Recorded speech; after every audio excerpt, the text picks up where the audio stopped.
नमस्कार. माझे नाव सायली शैलेश मिळते. इयत्ता 6वी. सन्माननीय व्यासपीठ, वंदनीय गुरुजन वर्ग आणि इथे जमलेल्या माझ्या बालमित्र-मैत्रिणींनो, आज आपण गुरुपौर्णिमा साजरा करण्यासाठी एकत्र जमलो आहोत. मी तुम्हाला गुरुपौर्णिमेविषयी काही 2 शब्द सांगणार आहे. ते तुम्ही शांत चित्ताने ऐकून घ्यावे अशी मी नम्र विनंती करते. गुरुर ब्रह्मा गुरुर विष्णू गुरुर देवो महेश्वरा गुरु साक्षात परब्रह्म तस्मै श्री गुरवे नमः.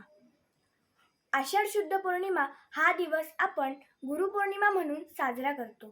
हाच दिवस व्यास पौर्णिमा म्हणून ओळखला जातो, कारण ह्याच दिवशी व्यास ऋषींनी महाभारताचे लेखन केले होते. पौर्णिमा म्हणजे प्रकाश. गुरु ज्ञान देतात, ते ज्ञानाचा प्रकाश आपल्या सर्वांपर्यंत पोहोचवतात. म्हणून गुरूंविषयी कृतज्ञता व्यक्त करण्याचा आजचा दिवस.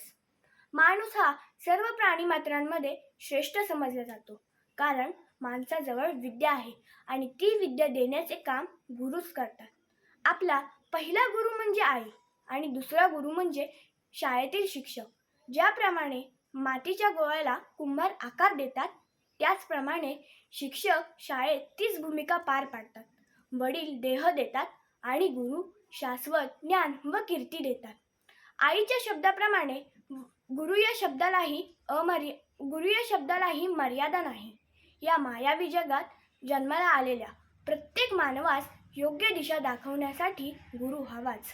गुरु म्हणजे निष्ठा, गुरु म्हणजे श्रद्धा, गुरु म्हणजे वात्सल्य, गुरु म्हणजे आदर्श आणि गुरु म्हणजे अमर्याद ज्ञान.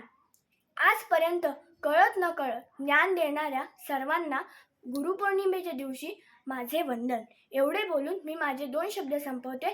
जय हिंद, जय महाराष्ट्र. धन्यवाद.